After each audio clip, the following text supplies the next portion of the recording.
This issue is important for many reasons. The innocence and modesty of our children matters. Every child matters. And there are unintended consequences with these practices. And when school officials abdicate their duty to protect the privacy, dignity, and well-being of all children, there are consequences.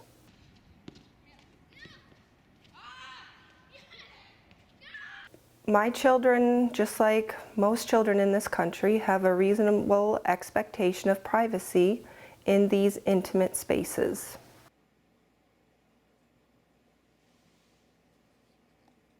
Well, schools do have a duty to protect the privacy, dignity, and well-being of all the children in our public schools in those private spaces. Bathrooms are one part of the equation, but the larger issue is the locker rooms, as well as overnight accommodations on field trips.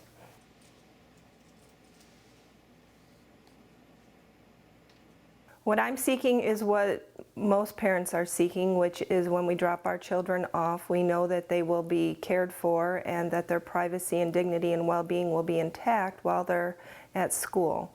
And this should be a common sense solution for all children, including those struggling with their gender identity.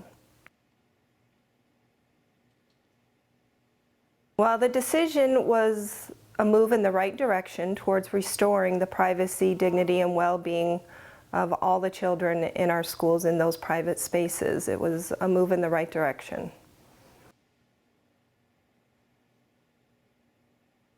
Well, children who are struggling with their gender identity do need to be protected and respected as well. That's always been our position in the group here in Palatine.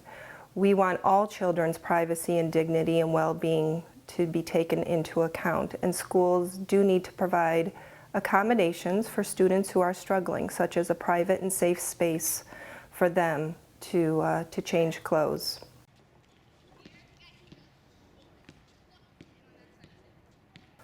The hope is that local school officials who aren't currently will soon recognize that schools have a duty to protect the privacy, dignity, and well-being of all children. And for those who refuse to recognize that my hope is that people will vote in new school board members in their local school districts, because this is an important issue